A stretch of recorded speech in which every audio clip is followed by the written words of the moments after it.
अस्सलाम वालेकुम everyone, welcome to do station की एक और वीडियो के साथ हाजिर है। उम्मीद करता हूँ कि आप लोग बिल्कुल ठीक ठाक होंगे, एंजॉय कर रहे होंगे, सीख रहे होंगे और मेरी एफर्ट्स भी आपके लिए हेल्पफुल होगी। आज हमारा मॉड्यूल चल रहा है, module 4 hazard identification and risk assessment HIRA process. आज उसकी थर्ड वीडियो है जिसके अंदर हम implementing of the risk assessment process जो है उसको फर्दर कवर करेंगे, अंडरस्टैंड करेंगे। तो आज की वीडियो में हम देखेंगे कि जो हमारी लीगल एस्पेक्ट्स हैं related to the risk assessment और जो कुछ स्पेसिफिक लेजिस्लेशंस हैं जो गवर्न करती हैं रिस्क असेसमेंट के प्रोसेस को, प्रिंसिपल सेट करती हैं, तो उनकी अंडरस्टैंडिंग लेंगे। उसके बाद हम देखेंगे कि जनाब की डेफिनेशन जो कि रिस्क असेसमेंट में यूज़ होती हैं वो क्या है, और उसके साथ वर्नरेबल ग्रुप्स क्या होते हैं और उनकी जो क्या कंसिड्रेशन है स्पेशल जो हम रिस्क असेसमेंट के प्रोसेस में शामिल कर रहे होते हैं। तो बड़े इंपॉर्टेंट टॉपिक है। तो चलते हैं अपनी वीडियो में, स्टार्ट करते हैं अंडरस्टैंड करना। प्रेजेंटेशन में खुश आमदेद जी। हमारी सीरीज कवर कर रहे हैं module hazard identification and risk assessment, HIRA process है ये। आज इसका पार्ट 3 है, implementing the risk assessment. Module guide देखते हैं जी। हमारा मॉड्यूल है जी hazard identification and risk assessment HIRA process, जो कि सिस्टमैटिक प्रोसेस है हैजर्ड के identification, evaluation of the risk and suitable control measures, ताकि जितने भी सोर्सेज ऑफ हार्म है उनको कंट्रोल किया जा सके और हेल्थ एंड सेफ्टी को इंश्योर किया जा सके। तो उसकी आज पार्ट 3 हम थर्ड वीडियो कर रहे हैं। की टॉपिक्स ये आज के जो कवर करेंगे, risk assessment and the legal requirements देखेंगे, स्पेसिफिक लॉज कौन थे, लीगल क्राइटेरिया क्या कहता है और लॉ इन्फोर्समेंट जो है वो कैसे काम करता है। देन जी की रिस्क असेसमेंट की डेफिनेशंस देखेंगे और उसमें फिर consideration for the vulnerables in the risk assessment जो हम कैसे करते हैं ये देखेंगे। लर्निंग आउटकम्स देखते हैं। मॉड्यूल के एंड पे जी हमें अच्छी अंडरस्टैंडिंग होगी कि रिस्क असेसमेंट के हवाले से लीगल रिक्वायरमेंट्स क्या कहती हैं। हमें अंडरस्टैंडिंग होगी कि स्पेसिफिक लेजिस्लेशंस कौन कौन सी हैं जो रिस्क असेसमेंट को एड्रेस करती हैं। देन हमें आइडिया होगा कि वल्नरेबल ग्रुप्स को ऑर्गेनाइजेशन में कैसे रिकग्नाइज करते हैं और उनके लिए क्या कंसिडरेशंस रखते हैं रिस्क असेसमेंट के प्रोसेस में। एंड देन जी हमारी जो रिस्क असेसमेंट की बेसिक डेफिनेशन है क्रिटिकल, उनकी अंडरस्टैंडिंग हो जाएगी। आज के टॉपिक की इंट्रोडक्शन देखते हैं हीरा सिस्टमैटिक प्रोसेस है हैजर्ड आइडेंटिफिकेशन का, कंट्रोल मेजर्स लगाता है ताकि हम अपने जो रिस्क हैं ऑर्गेनाइजेशन उनको अच्छे से मैनेज कर सकें। तो आज उसकी वीडियो में हम जो देखेंगे लीगल रिक्वायरमेंट्स क्या कहती हैं, स्पेसिफिक लॉज क्या हैं और लॉ इन्फोर्समेंट कैसे काम करती है। उसके साथ जो हमारे वल्नरेबल ग्रुप्स होते हैं ऑर्गेनाइजेशंस के अंदर, उनको आइडेंटिफाई कैसे करते हैं और देन उनके लिए क्या कंसिडरेशंस रखते हैं, ये आज हम अपने टॉपिक्स में कवर करेंगे। Risk assessment and legal requirements ये आपके लॉज होते हैं जहाँ पे जिस रीजन में आप काम कर रहे हैं। ये आपकी लीगल ऑब्लिगेशंस होती हैं, इनको आपने हर हाल में फॉलो करना होता है, इनके साथ कंप्लाई करना होता है। तो अब रिस्क असेसमेंट के हवाले से जो लीगल लेजिस्लेशंस हैं उनको हम देखते हैं। अब देखते हैं जी health and safety at work etc act 1974। ये आपको रिस्क असेसमेंट के हवाले से प्रिंसिपल देता है। कहता है जी आपने अपनी ऑर्गेनाइजेशन की जो रिस्क मैनेजमेंट करनी है, रिस्क मैनेज करना है, उनको आपने as far as is reasonably practicable तक रिड्यूस करके लाना है ताकि जो आपकी वर्क इन्वायरमेंट है वो सेफ हो सके। अब ये इसने प्रिंसिपल दिया। अब ये ऑब्वियसली तभी अचीव होगा जब आप रिस्क असेसमेंट करेंगे, अपने जो रिस्क है उनको इवैल्यूएट करेंगे, तो फिर ही आप कंपेयर कर सकते हैं कि आपका जो रिस्क लेवल है क्या वो ये as far as is reasonably practicable achieve हुआ या नहीं हुआ। इसी तरह जी आपका management of health and safety at work regulations है, जो कि आपको क्राइटेरिया देती है कि आपकी रिस्क असेसमेंट कैसी होनी चाहिए, वो सूटेबल एंड सफिशिएंट होनी चाहिए। तो ये ऑब्लिगेशन है जो कानून एम्प्लॉयर पे लगाता है कि उसने अपने जो मैनेजमेंट है वो as far as reasonably practicable level तक लानी है और risk assessment suitable and sufficient होनी चाहिए। अब कुछ स्पेसिफिक रेगुलेशंस जो रिस्क असेसमेंट के प्रिंसिपल्स देती हैं उनको देखते हैं। मैनुअल हैंडलिंग ऑपरेशंस रेगुलेशंस है, जो स्पेसिफिकली जो आपकी मैनुअल हैंडलिंग की एक्टिविटीज़ है उनको एड्रेस करती हैं और उसमें आपको मैनुअल हैंडलिंग से रिलेटेड रिस्क असेसमेंट का क्राइटेरिया सेट करती हैं। Then personal protective equipment regulation है, जो आपका use provision of the personal protective equipment है उसके लिए जो प्रोविजन है गाइडलाइंस देती हैं और रिस्क असेसमेंट के जो क्राइटेरिया है उनको सेट करती है। देन आपकी health and safety display screen equipment regulation है, एर्गोनॉमिक्स से रिलेटेड है। जो आप इक्विपमेंट डिस्प्ले स्क्रीन इक्विपमेंट देते हैं उसकी जो रिस्क असेसमेंट करनी है उसके प्रिंसिपल ये आपको देती है। Then control of noise at work regulation है, जो नॉइज के हवाले से जो रिस्क असेसमेंट आपने करनी है उसकी प्रिंसिपल देती है। Then control of substances hazardous to health regulation. अब ये जो आपको हैजार्डस सब्सटेंसेस केमिकल्स वगैरह होते हैं तो उनके हवाले से जो आपने रिस्क असेसमेंट करनी है उसका क्राइटेरिया और प्रिंसिपल देती है। इसी तरह आपकी regularity reform fire safety order है। इसके अंदर आपको जो फायर सेफ्टी के हवाले से आपने इकदाम करने हैं उसकी गाइडलाइंस देते हैं और मिलती हैं, और साथ में आपको जो आपकी रिस्क असेसमेंट आपने करनी है उसका क्राइटेरिया और प्रिंसिपल सेट किया जाए। लीगल क्राइटेरिया देता है जी लॉ आपको, so far as is reasonably practicable weighing up risk and consequences. अब लॉ के मुताबिक आपने अपने जितने भी रिस्क है उन्हें कंट्रोल करके इस रीजनेबली प्रैक्टिकेबल तक लाना है। अब इसके लिए आप रिस्क असेसमेंट करते हैं, वैल्यूएशन ऑफ द रिस्क करते हैं, वहां से आपको आइडिया होता है कि ये लेवल अचीव हुआ या नहीं हुआ। अब इस क्राइटेरिया में क्या है कि आपके पास चॉइस आती है कि आपने कौन से कंट्रोल जो है वो सिलेक्ट करने हैं। इसमें आप एक कंट्रोल सिलेक्ट किया आपने, आप उसको कंपेयर करते हैं, उसकी जो बेनिफिट्स हैं वो देखते हैं और उनको कंपेयर करते हैं जो उसमें कॉस्ट आएगी, टाइम और एफर्ट लगेगा। अगर तो आपके बेनिफिट ज़्यादा हैं तो आप उसको कंट्रोल को सिलेक्ट कर लेते हैं, अदरवाइज आप कोई दूसरा कंट्रोल लेते हैं, फिर उसको कंपेयर करते हैं।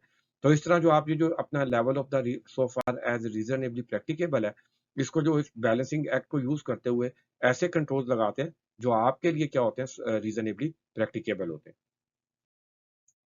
नेक्स्ट जी, management of health and safety at work regulations जो है 1999, ये रिस्क असेसमेंट की जो इंपॉर्टेंस है उसको डिफाइन करती है। कहते हैं risk assessment is the cornerstone of health and safety legislation and is absolutely essential to a safe work environment.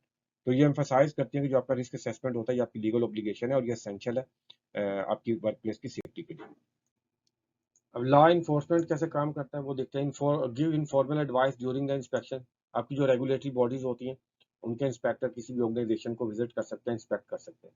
अगर इंस्पेक्शन के दौरान उन्हें कोई माइनर इश्यूज नजर आए तो वो उसको डिस्कशन के दौरान आपको वर्बली कम्युनिकेट कर सकते हैं, एरियाज ऑफ इंप्रूवमेंट बता सकते हैं। Then at the end of the inspection issue a formal letter और एडवाइस आफ्टर एन इंस्पेक्शन। तो एंड ऑफ द इंस्पेक्शन फिर अगर उनको जो माइनर इंप्रूवमेंट नजर आती हैं या कोई सजेशन होती हैं, गाइडलाइंस होती हैं, तो वो इन राइटिंग फिर आपको कम्युनिकेट कर देते हैं।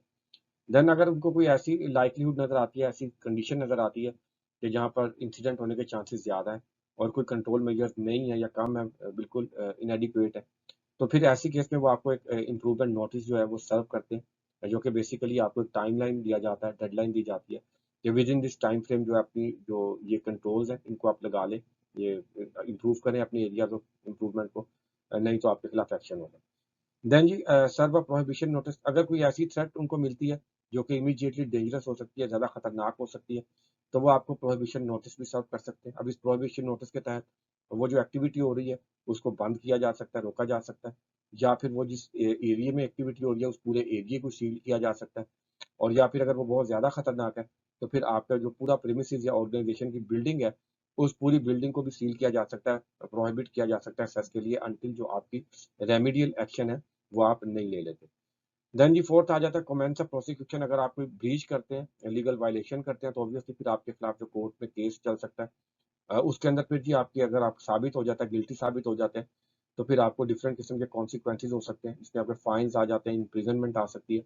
इवन जो आपका बिजनेस है उसका जो प्रोहिबिशन या जो एक्टिविटी है वो अगर ज़्यादा डेंजरस है तो उसके प्रोहिबिशन या क्लोजर का भी नोटिस आ सकता है। अब रिस्क असेसमेंट के हवाले से कुछ क्रिटिकल डेफिनेशन है, अब उनको देखते हैं, कवर करते हैं। हैजर्ड को देखते हैं सबसे पहले कि रिस्क असेसमेंट की डेफिनेशन है।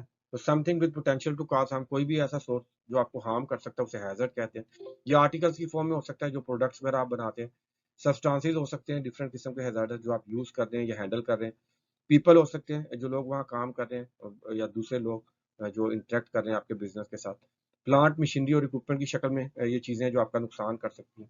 इस तरह आपके वर्क मेथड, काम करने के तरीके गलत हो सकते हैं, अनसेफ हो सकते हैं। वर्क इन्वायरमेंट की कंडीशंस आपकी पुअर हो सकती हैं जो नुकसान की तरफ लेके जा सकती हैं, जैसे कि बैड लाइटिंग हो गई, टेम्परेचर, गर्मी सर्दी। तो ये ऐसी चीज़ें जो आपका नुकसान कर सकती हैं उन्हें हम हैजर्ड कहते हैं। अब रिस्क को डिफाइन करते हैं, likelihood of harm from the hazard and it's potential severity. अब जो रिस्क होता है हमें पता है कि ये हैजर्ड्स की प्रॉपर्टी है, जो कि उसके दो फैक्टर होते हैं, लाइक्लीहुड एंड कॉन्सिक्वेंसेज, जो इमर्ज करते हैं और वेरी कर रहे होते हैं एज जो हैजर्ड होता है उसको डिफरेंट कंडीशंस के अंदर उनकी जो ये दोनों फैक्टर है ये बदल रहे होते हैं, तब्दील हो रहे होते हैं। और जो आपका रिस्क होता है वो इन दोनों के कम्बिनेशन को कहते हैं, यानी कि combination of the likelihood and severity, तो इसको रिस्क कहते हैं। अब जो रिस्क का लेवल होता है, जो एक्सटेंट ऑफ जो होता है नुकसान, वो डिपेंड करता है कुछ फैक्टर पर। नंबर वन, उसमें लाइक्लीहुड जितनी ज़्यादा होगी उतना आपका जो रिस्क है वो ज़्यादा है। पोटेंशियल सेवेरिटी जो है उसका वो जितनी ज़्यादा होगी तो उतना ही आपका रिस्क भी क्या होगा, हाई होगा। इसके बाद ये नंबर ऑफ पीपल कितने इम्पैक्ट हो सकते हैं, तो ये डिफाइन करेगा कि जो आपका जितने लोग ज़्यादा होंगे तो लेवल ऑफ द रिस्क भी क्या होगा, ज़्यादा होगा। इसी तरह स्केल ऑफ द बिजनेस जो उससे मुतासर हो सकता है, प्रॉपर्टी इक्विपमेंट किस लेवल के, किस स्केल पे डैमेज हो सकते हैं, नुकसान हो सकता है। तो वो भी आपके जो एक्सटेंट ऑफ द रिस्क है उसको डिफाइन करता है। और लास्ट में आ जाता है इन्वायरमेंटल डैमेज, कि ये अगर इन्वायरमेंट को नुकसान करता है तो किस स्केल पे करेगा। तो इन सारी चीज़ों के जो कंबाइन करते हैं तो उससे हमारा जो एक्सटेंट ऑफ द रिस्क है वो हमें उसका आइडिया होता है। Next definition is risk control hierarchy, selection of the control by considering, combating, controlling risk at source and engineering control before relying on the people. अब ये आपका एक लीगल प्रिंसिपल है जो कि आपको management of health and safety at work act 1999 से मिलता है, जिसमें आपको क्राइटेरिया देता है कि आपने रिस्क कंट्रोल मेजर्स कैसे लगाने। तो इसमें सबसे पहले वो आपको प्रिंसिपल देता है कि आप जो आपका रिस्क उसे अवॉइड करने की कोशिश करें, यानी कि आप कोशिश करें कि आपका हैजर्ड एलिमिनेट हो जाए। अगर आप ये नहीं कर सकते तो देन वो आपको क्राइटेरिया देता है कि आपको कहता है कि आप रिस्क असेसमेंट कंडक्ट करें, रिस्क की वैल्यूएशन करें, और देन फिर कॉम्बिनेशन ऑफ द कंट्रोल्स लगाएं जो कि मोस्ट सूटेबल है। उसमें प्रायोरिटी आप दें सब्स्टिट्यूशन को, जिसमें आप हैजार्डस को लेस हैजार्डस से चेंज कर दें। देन वो कहता है कि जो आपका कॉम्बैट ऑफ द हैजर्ड है, रिस्क है, उसको आप एट सोर्स यानी कि हैजर्ड पे करें, यानी कि जहाँ पे हैजर्ड एग्जिस्ट करता है वहाँ पर कंट्रोल लगाएं, और टेक्निकल इंजीनियरिंग कंट्रोल्स को आप प्रेफरेंस दें। और इसमें एक प्रिंसिपल सेट करता है कि जो ऐसे कंट्रोल जो वर्कर के बिहेवियर पे डिपेंड करते हैं उनको कोशिश करें कि लास्ट प्रायोरिटी दें, और with the combination of other control जो है यूज करें। अब इसको कॉम्प्रिहेंसिव हायरार्की ऑफ कंट्रोल को हम नेक्स्ट मॉड्यूल में डिस्कस करेंगे। नेक्स्ट टर्म है जी हमारी suitable and sufficient risk assessment, identify significant risk, prioritize control and remains valid, dynamic risk assessment। इस टॉपिक को हमने बहुत अच्छे से फंडामेंटल कॉन्सेप्ट की वीडियो में डिस्कस किया था, आप वो वीडियो दोबारा देख सकते हैं। यहाँ हम ब्रीफली इसको डिस्कस कर लेते हैं। अब ये एक लीगल टर्म है जो कि बेसिकली लिंक करती है कोड लीगल टर्म जो कि है रीजनेबली फोर्सिएबल रिस्क के मुतालिक। अब लॉ रिस्क के मुतालिक ये कहता है कि ऐसे तमाम रिस्क जो कि रीजनेबली फोर्सिएबल होते हैं उनको आपने कंट्रोल करना है। अब कितने कैसे कंट्रोल करना है, क्या क्राइटेरिया के कौन से रिस्क जो है वो रीजनेबली फोर्सिएबल होता है, तो उसमें हमने डिस्कस किया था कि ऐसे तमाम रिस्क जो कॉमन नॉलेज से, इंडस्ट्रियल नॉलेज से और एक्सपर्ट नॉलेज से और लीगल नॉलेज से हमें मिल जाते हैं, ऐसे तमाम risk under the foreseeable reasonably foreseeable में आते हैं। और ऐसे तमाम जो रिस्क होते हैं उनको कंट्रोल करना एम्प्लॉयर की रिस्पॉन्सिबिलिटी होती है। अब उसको उन तमाम रिस्क को जो कि रीजनेबली फोर्सिएबल होते हैं उनको कंट्रोल करने के लिए जो हम नेक्स्ट टर्म यूज होती है उसको कहते हैं suitable and sufficient risk assessment. अब suitable and sufficient risk assessment basically ऐसी रिस्क असेसमेंट होती है जो आपके तमाम ऐसे रिस्क जो कि रीजनेबली फोर्सिएबल के दायरे में आते हैं उनको इफेक्टिवली कंट्रोल करके उस लेवल पे ले आए कि वो reasonably so far as is reasonably practicable हो जाए, लेवल पे आ जाए। तो ऐसी रिस्क असेसमेंट को बेसिकली हम suitable and sufficient risk assessment कहते हैं। इसकी कुछ करैक्टरिस्टिक्स ये होती हैं कि ये डायनामिक इन नेचर होती है, जहाँ कंडीशंस चेंज हो रही होती हैं, सर्कमस्टांसिस चेंज हो रहे होते हैं विद द टाइम, तो उनको कवर करती है। नई मॉडिफिकेशन आती है, नई अपने आप को अमेंड करती है, उसके हिसाब से मॉडिफाई करती है, नई चीज़ों को ऐड करती है, नए कंट्रोल लगाती है, और फिर से इफेक्टिव हो जाती है, वैलिड हो जाती है। तो ऐसी रिस्क असेसमेंट को आप क्या कहते हैं, suitable and sufficient risk assessment कहते हैं। नेक्स्ट है जी हमारा कॉम्पिटेंट पर्सन की definition, appropriate skills, knowledge and experience, the individual with the knowledge qualification in health and safety relating to the that type of workplace, then skills ability to implement the knowledge in the workplace effectively, and then experience background in the employer's type of role and the communication and risk perception। तो कोई भी ऐसा शख्स जिसके पास proper knowledge है relevant to the field, then उसके पास स्किल्स है कि वो जो नॉलेज है उसके पास उसको वो इफेक्टिवली इंप्लीमेंट प्रैक्टिस कर सकता है, देन एक्सपीरियंस है उसके पास, उसका बैकग्राउंड है रेलिवेंट काम में, और उसकी जो रिस्क परसेप्शन है अच्छी और अच्छी कम्युनिकेशन कर लेता है, ऐसे वर्कर को आप कॉम्पिटेंट पर्सन कहते हैं। अब बेसिकली ये ऐसा वर्कर होता है जिसको जो उसके काम जो प्रोसेसेस हैं, जो एक्टिविटीज़ हैं, उनकी अच्छी अंडरस्टैंडिंग होती है, उसको अंडरस्टैंडिंग होती है कि कौन सी कंडीशन जो सर्कमस्टांसिस हैं जो खतरनाक हो सकते हैं, उनको कैसे हैंडल करना है, इफेक्टिवली कैसे मैनेज करना है। देन उसके पास स्किल्स होती हैं कि इनको जो उसके पास नॉलेज और जो एक्सपीरियंस है उसको प्रैक्टिकली कैसे इंप्लीमेंट करना है। देन उसके पास एक्सपीरियंस होता है फील्ड में, उसने इन चीज़ों को फील्ड में देखा होता है ये कैसे हो रही होती हैं और इसको इफेक्टिवली कैसे कंट्रोल किया जा रहा होता है। देन उसके पास जो उसकी रिस्क परसेप्शन जो कि नेचुरल एबिलिटी होती है, रिस्क को परसीव करने की सलाहियत, खतरे को भांपने की सलाहियत, वो अच्छी है, और वो अच्छे तरीके से जो अपनी कम्युनिकेशन है वो कर सकता है, जो इन्फॉर्मेशन शेयर करनी होती है, या जो मैसेजेस होते हैं वो अपने टीम मेंबर्स को या दूसरों को, तो उसकी कम्युनिकेशन स्किल्स अच्छी हैं। तो ऐसे वर्कर को आप कॉम्पिटेंट वर्कर कहते हैं। नेक्स्ट टॉपिक है जी consideration for the vulnerables in the risk assessment. Risk assessment के प्रोसेस में ऐसे लोग जो खतरे में ज़्यादा होते हैं, स्पेशल लोग होते हैं, तो उनकी क्या कंसिडरेशंस की जाती हैं, इसको देखते हैं जी। वल्नरेबल में आपके यंग आ जाते हैं पहले। Young person is defined as anyone under 18 years. तो ये वल्नरेबल होते हैं, इनकी रिस्क असेसमेंट में कंसिडरेशन करनी होती है, इनके पास एक्सपीरियंस नहीं है, अवेयरनेस नहीं है, सिचुएशन की मेच्योर होते हैं। प्रेशर ले सकते हैं मुख्तलिफ किस्म के हॉर्स प्ले करना, मोबाइल फ़ोन यूज़ करना, लैक ऑफ कंसंट्रेशन। उसके अलावा जो एक्टिविटीज़ को इन्होंने कभी देखा नहीं होता, कौन सी चीज़ें क्रिटिकल है, खतरनाक हो सकती है, कौन सी कंडीशंस खतरनाक हो सकती हैं, हैज़र्ड्स कौन-कौन से हैं, उनकी अवेयरनेस इतनी मैच्योर नहीं होती। तो इस वजह से आपने इनके लिए स्पेशल कंसिडरेशन लेनी होती है। कौन-कौन सी कंसिडरेशंस हो सकती हैं? देखिए कौन-कौन से इक्विपमेंट्स हैं जो ये यूज़ कर सकते हैं, किन कंडीशंस पे क्या रिक्वायरमेंट होंगी, कौन से नहीं कर सकते। क्या लेवल ऑफ इंफॉर्मेशन इंस्ट्रक्शन और आपने सुपरविजन देनी है, इनको कौन सी ट्रेनिंग्स करवानी है। देन वर्क कौन से वर्क प्रोसेस है जिनके अंदर आपने इनको इन्वॉल्व करना है, किस कंडीशंस पे करना है, क्या मिनिमम रिक्वायरमेंट्स होंगी। इसी तरह आपके जो क्रिटिकल हैजर्ड्स होते हैं लाइक हैजार्डस सब्सटेंसेस है, तो उनके एक्सपोजर से आपने इनको कैसे बचाना है। तो इस तरह की तमाम कंसिडरेशन जो यंग पर्सन को खतरे में डाल सकती हैं, उनको आपने अपनी रिस्क असेसमेंट में कवर करना है। नेक्स्ट आपकी वल्नरेबल में आपकी एक्सपेक्टेंट मदर्स आ सकती हैं। इनकी आपकी स्पेशल केयर की ज़रूरत होती है, तो इनकी आपने स्पेशल कंसिडरेशन रखनी है रिस्क असेसमेंट में। Employers must take special consideration for any specific risk to female employees of child bearing age और expectant mothers and their babies. अब इनकी चूंकि ये इनके बेबी होता है साथ में, तो अगर एक मदर का नुकसान होता है तो बेबी का भी नुकसान हो सकता है। तो इस वजह से आपने इनको इनकी जो स्पेशल कंसिडरेशन है उनको कंसीडर करना है, जिसमें आपका लिफ्टिंग और कैरिंग हैवी लोड्स के हवाले से चीज़ें आ सकती हैं। Standing for long periods of time उसका नुकसान हो सकता है। लॉन्ग वर्किंग आवर्स से आपने उसको अवॉइड करना है। Then exposure to hazardous substances जो मदर और बेबी दोनों को नुकसान कर सकता है, उनकी कंसिडरेशन देखनी है। देन कोई इन्फेक्शियस डिजीजेज वगैरह या ऐसे पोस्चर जो वर्क में शामिल है जो नुकसानदेह हो सकते हैं बेबी के लिए, मदर के लिए। देन आपने नाइट शिफ्ट वगैरह इन चीज़ों से आपने अवॉइड करना है। Then if the risk assessment identifies the risk which can not be controlled, then working conditions must be altered. अब आपकी अगर आपके वर्क प्लेस पर ऐसी सिचुएशंस या ऐसी कंडीशंस हैं, ऐसे रिस्क हैं जिनको आप अवॉइड नहीं कर सकते, तो फिर आपने अपने जो वर्क कंडीशन है उनको चेंज करना है। उसके अंदर आपका जनाब वर्क कॉस्ट का चेंज आ सकता है, या हो सकता है कि आप जो आपकी मदर है उनको मैटरनिटी लीव पे भेज दें, जो कि पेड लीव होनी चाहिए। तो इस तरह की कंसिडरेशन आपने रिस्क असेसमेंट में शामिल करनी है। देन जी वल्नरेबल में आपके स्पेशल पीपल आ जाते हैं जो डिसेबिलिटीज के साथ होते हैं, मेंटल, फिजिकल और sensory impairments that may impact their ability to perform their job.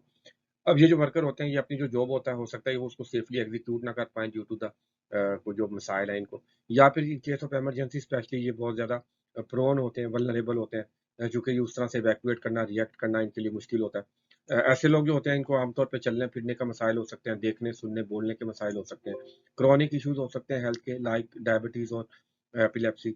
Then mental health conditions के लोग हो सकते हैं, कुछ सेंसिटिव लोग होते हैं, अगर वो कोई खतरनाक चीज़ देख लें तो उनको पोस्ट ट्रॉमेटिक स्ट्रेस डिसऑर्डर हो सकता है, जो कि उनकी हेल्थ को जो है नुकसान कर सकता है। तो ऐसे लोगों के लिए आपने फिर क्या रिक्वायरमेंट्स हो सकती है, उनको इन केस ऑफ इमरजेंसी कैसे मोबिलाइज करवाना है, इवैक्यूएट करवाना है, क्या सिस्टम देना है। देन कौन-कौन सी ट्रेनिंग्स इनके लिए रिक्वायर हो सकती हैं, स्पेशली ईआरपी के लिए, इमरजेंसी के हवाले से, वेलफेयर के हवाले से, कम्युनिकेशन के हवाले से, कैसे लोग इफेक्टिवली उनको कैसे मैसेज देना है और उनका जो कंसर्न्स हैं उनको कैसे आपने एड्रेस करना है। देन इनके लिए आप एम्प्लॉयी असिस्टेंस प्रोग्राम के हवाले से चीज़ें कंसीडर कर सकते हैं रिस्क असेसमेंट में। ईआरपी वगैरह के असिस्टेंट यानी कि व्हील चेयर, वॉकर या बडी सिस्टम। तो ये सारी चीज़ें जो आप स्पेशल लोग या डिसेबल लोगों के लिए आप कर सकते हैं, होनी चाहिए, वो आपने रिस्क असेसमेंट में इंक्लूड करनी। जी, हमने अपना टॉपिक कवर किया, इसको कंक्लूड करते हैं जी। रिस्क असेसमेंट और लीगल रिक्वायरमेंट्स देखिए, रिस्क असेसमेंट एक लीगल ऑब्लिगेशन है आप पे, जो हमने करनी होती है। प्रिंसिपल सेट करती है लेजिस्लेशन, जिसके अंदर आपका लेवल ऑफ द रिस्क आता है, हमने उसको रिड्यूस करना होता है so far as is reasonably practicable level तक। देन जी रिस्क असेसमेंट हमारी सूटेबल एंड सफिशिएंट होनी चाहिए। देन हमारे पास जो कंट्रोल मेजर्स हमने लगाने हैं, तो उसमें हमने हायरार्की ऑफ कंट्रोल, हायरार्की का प्रिंसिपल जो है वो फॉलो करना है। देन जी लास्ट जो है उसके अंदर इन्फोर्समेंट हो सकती है, आपको इंप्रूवमेंट नोटिस मिल सकता है, प्रोहिबिशन नोटिस मिल सकता है, फाइन्स हो सकते हैं, प्रोसिक्यूशन हो सकती हैं अगर आप कंप्लाई नहीं करते। देन रिस्क की डेफिनेशन देखिए, different critical definition risk assessment के हवाले से, hazard any potential source of harm. Risk हमारा जो होता है वो बेसिकली प्रॉपर्टी होती है हैजर्ड की, जो कि कॉम्बिनेशन होता है the likelihood and consequences. Then जी हमने consideration for the vulnerable people देखी, जिसमें यंग पीपल थे, वो इनएक्सपीरियंस्ड होते हैं, लैक ऑफ अवेयरनेस होती है, तो उनको किस तरह से आपने हैंडल करना है, वर्क प्लेस पर कौन से इक्विपमेंट से रोकना है, उनके क्या प्रोसीजर बनाने हैं ताकि उनकी हेल्थ एंड सेफ्टी को इंश्योर किया जा सके। देन एक्सपेक्टेंट मदर्स होती हैं, उनके लिए आपने स्पेशल अरेंजमेंट्स करनी है, उनका आपने मेक श्योर करना है उनको या उनके बेबी को किसी किस्म का नुकसान ना हो।